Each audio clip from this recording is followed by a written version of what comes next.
I'd say it's the highest diplomatic honor in the state. Commanders, dress your units. At close interval.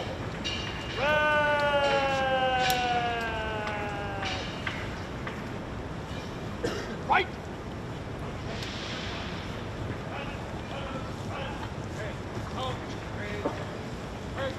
Yeah, 1, 2, 3, 4, 5.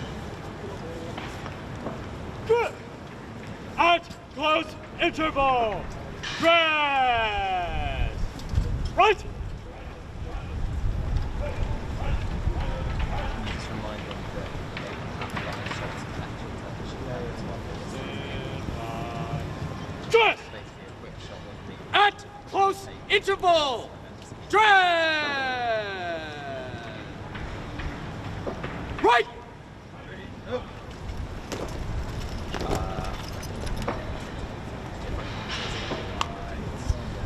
Dress. At close interval. Right. Right.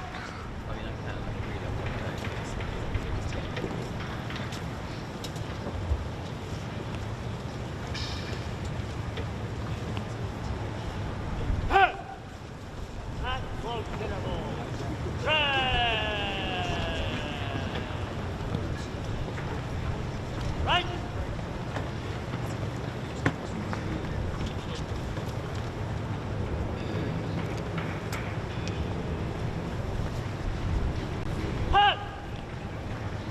At close interval. Right.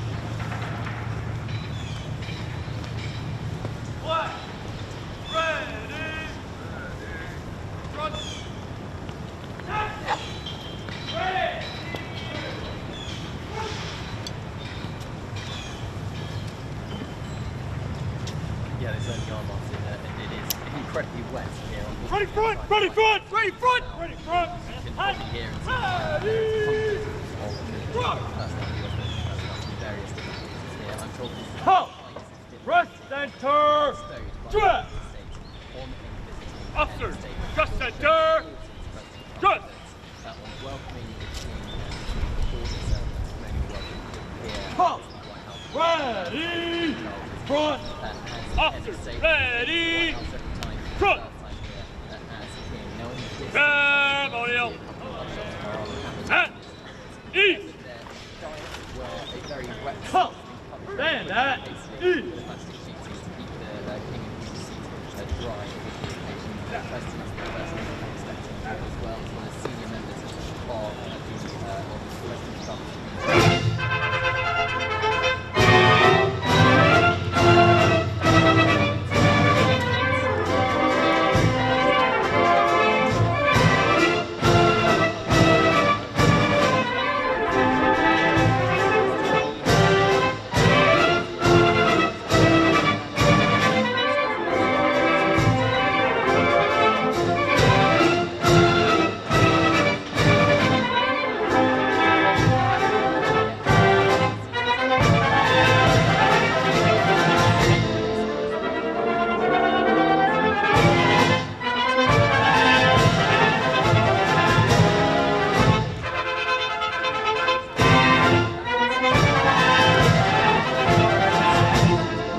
Guard. Come. Attention. Collar. Left. Right. Shoulder. Arm.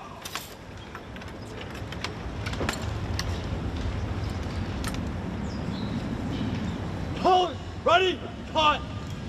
Ladies and gentlemen, please rise if you are able, as honors are rendered to the President and remaining standing for the arrival of their Majesties, King Charles III and Queen Camilla, and the playing of the national anthems of the United Kingdom and the United States.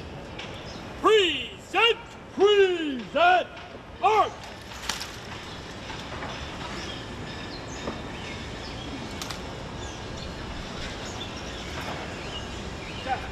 Present. Arm.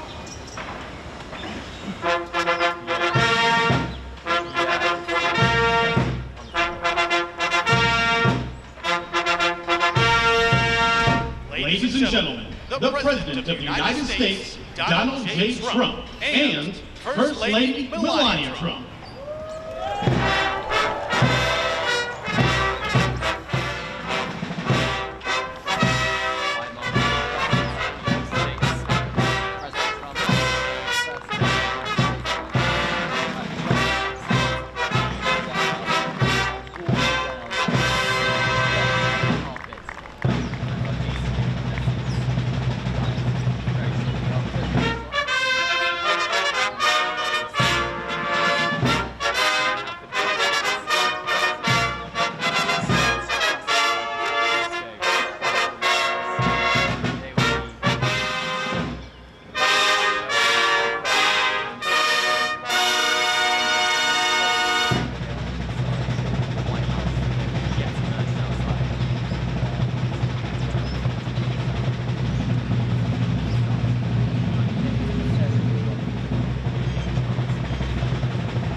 private sector to quite strategically placed among the Trump cabinet members, foreign secretary to Christian British ambassador to the United States of America, President Trump just shaking hands with the communications secretary to International King as well. The President and His Majesty the King descending the steps, followed by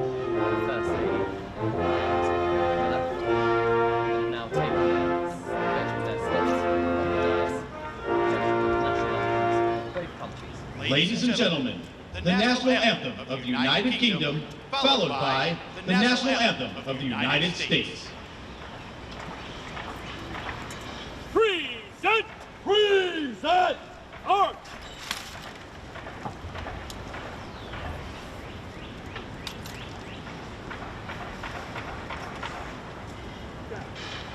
Present! Arms!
Ladies and gentlemen, please be seated.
doing, all right?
Ladies and gentlemen, the President of the United States, Donald J. Trump.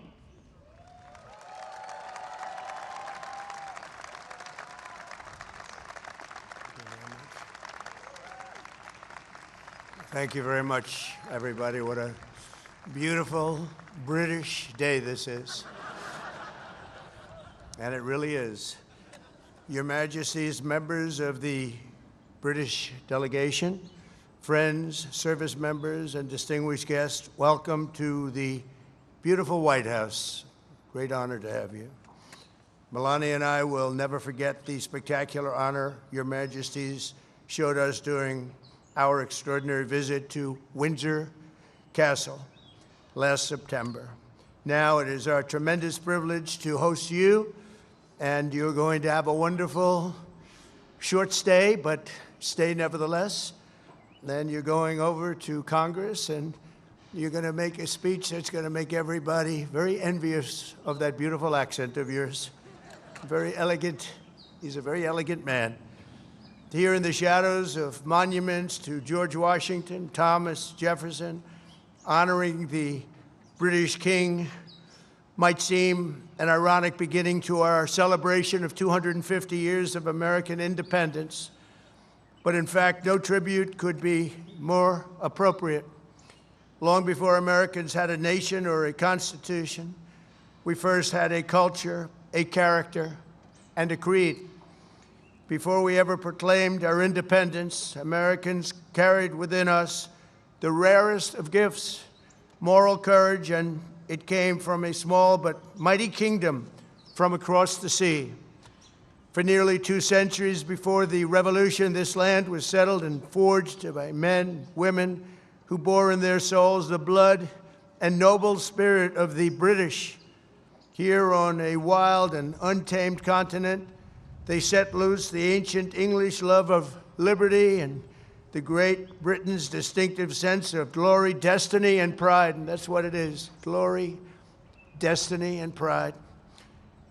The American patriots who pledged their lives to independence in 1776 were the heirs to this majestic inheritance. Their veins ran with Anglo-Saxon courage.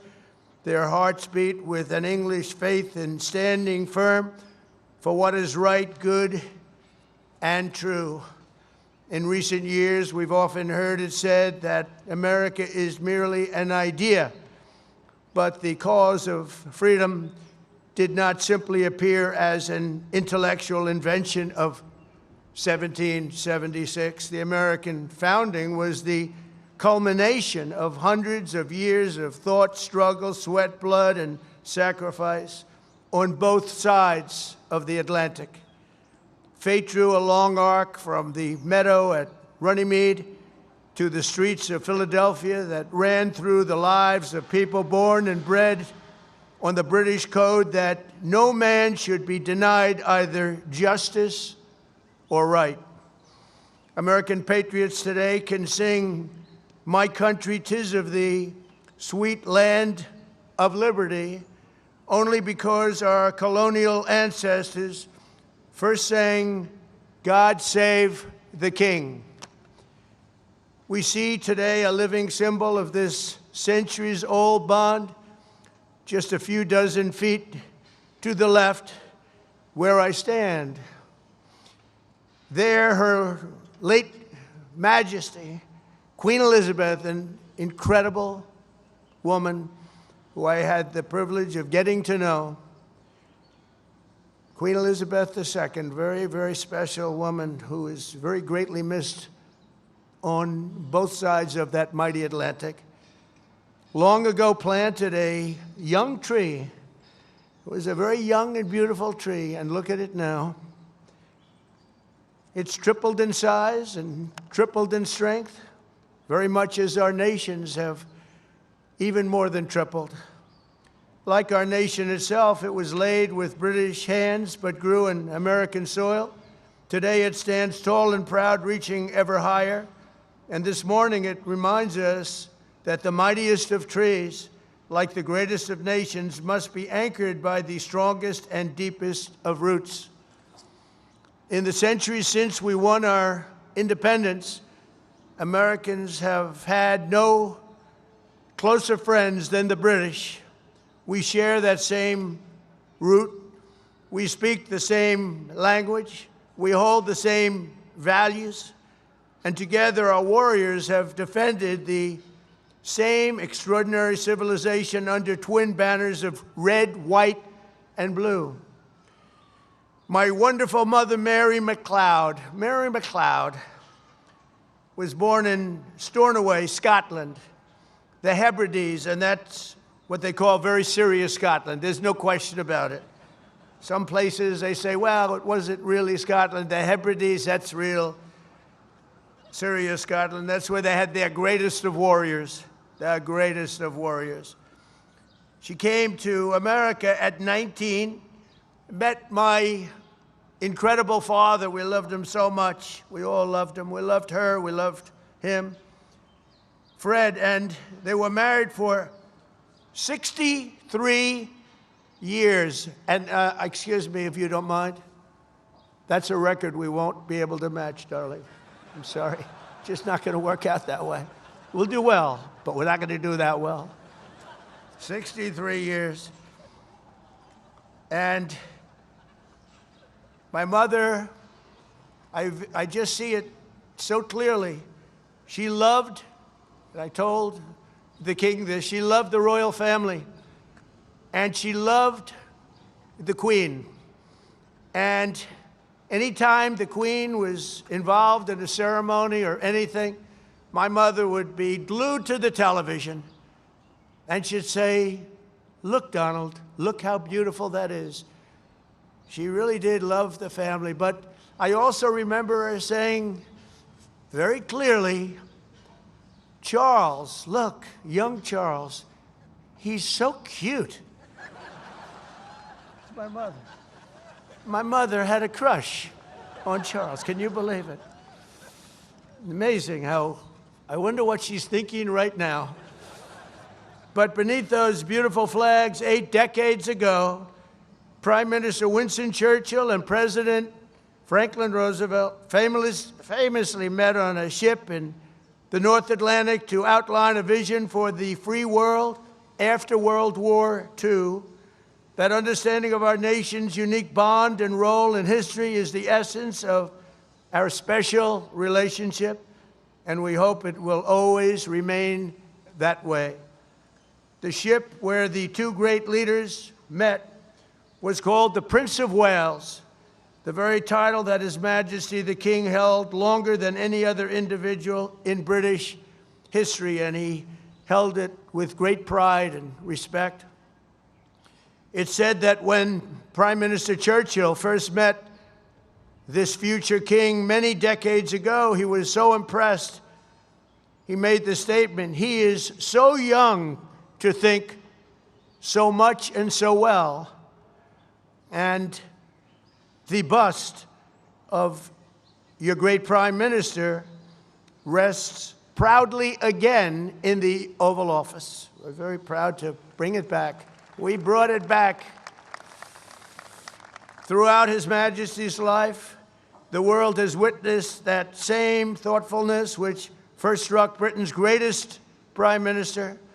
His Majesty's intellect, passion, and devotion have been really a blessing to the British people, but not only to his own country, but to the cherished bond between the United States and the United Kingdom. And I am very certain that it will continue that way long into the future. In a few hours, His Majesty will stand in the heart of the United States Capitol as the very first British king ever to address a joint session of the United States Congress. So he's going to be addressing Congress, and I'm going to be watching. I was thinking of going, but they said, I don't know, that might be a step too far. I would love to go. It's not supposed to be protocol, but I would love to be with you. But there, the direct descendant of King George III will speak to the direct successor of the very body that gathered in Independence Hall on July 4th, 1776. If John Adams and George Washington, or the King's fifth great-grandfather, could see that sight, they might be absolutely shocked, but probably only for a moment. Surely they would be delighted that the wounds of war healed into the most cherished friendship. Think of that very, very long ago difficult war, and yet those wounds did indeed heal into the most cherished of friendships, most cherished. They would be moved beyond words to know that the soldiers who once called each other Redcoats and Yankees became the Tommies and the GIs who together saved the free world as brothers in arms and brothers in eternity, and nobody fought better together than us. If they could see us today, our ancestors would surely be filled with awe and pride that the Anglo-American Revolution in human freedom was never, ever extinguished, but carried forward across centuries, across oceans, and across history until it became a fire that lit the entire world. So today we look back on 250 years. Let us remember what has made our countries the two most exceptional nations the world has ever known. And together let us go forward with even stronger resolve to carry on our sacred devotion to liberty and to the traditions of excellence that have been our shared gift of all mankind. Your Majesties, thank you once again for making this important visit. We are so honored. May God forever bless the United Kingdom, Great Britain, and Northern Ireland, and may God bless the United States of America. Thank you very much, everybody. Thank you. Thank you.